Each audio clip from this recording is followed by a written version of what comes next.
Lost in the Storm. I'm going to tell you about a story, more so a historical event. A long time ago, a very long time ago, there was a ship on the Sea of Galilee. The ship housed about a dozen-ish men, probably a little bit more. They got caught in a storm, and they died. There wasn't a way out of it. The ship sank and they all died. A bit of a downer. Very much. Um, you probably would have assumed that I was going to be talking about the ship where Jesus calmed the storm. Um, and I'm going to speak about that in a little bit, but there's often times where we're lost in the storm, and when we're not looking to Jesus, the storm's not calming. Um, Lost in the storm. What does that mean? If you've been to a youth group or a church group or something, and you're talking about how you've more than likely heard the phrase mountains and valleys. It's what we talk about in life. You go up a mountain, you're doing good one day, the next, you're in a valley. But as accurate as I think that can be, I don't think that's the right thing to say, because that implies that we are on our own. Because it sounds like we're just climbing the mountains on our own. No help from God. We may end at a valley, but why would we? Why can't we just stay on the mountain peak? That's why I think that that's just not the right thing to say. Lost in the storm, I think, is more accurate.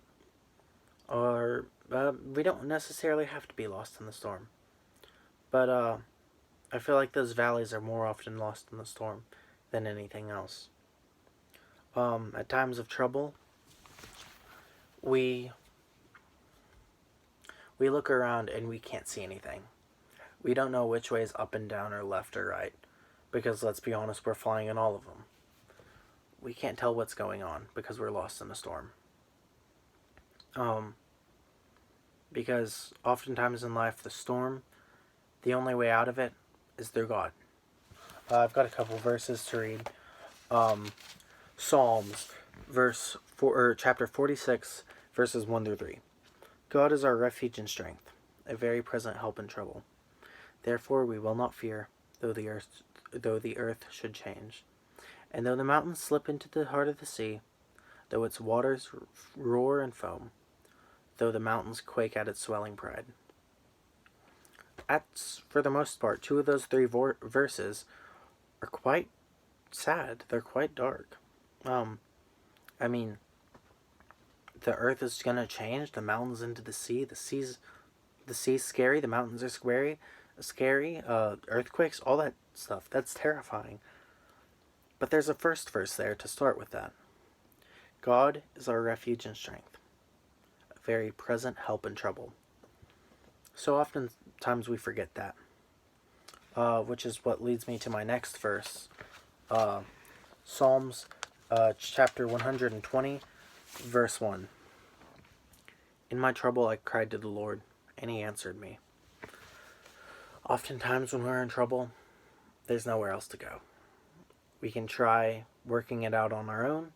We can try enlisting the help of friends or family. But that's often not enough to do the trick.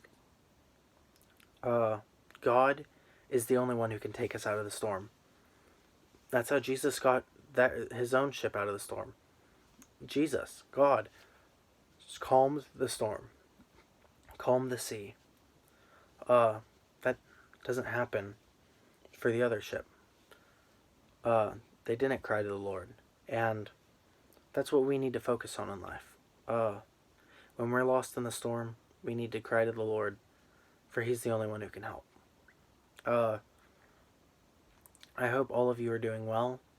I hope no one is lost in a storm currently, although that's highly unlikely. I'm sure someone is in a storm, especially at the current time, being in the quarantine, hopefully towards the end of the quarantine. It feels very lost in the storm, but I hope you all are doing well. Don't forget God in the times of trouble that you're facing and we're all facing right now, don't forget God. Because if we do, we're lost in the storm and there's no way out. Hope you all have a great week. See you next time.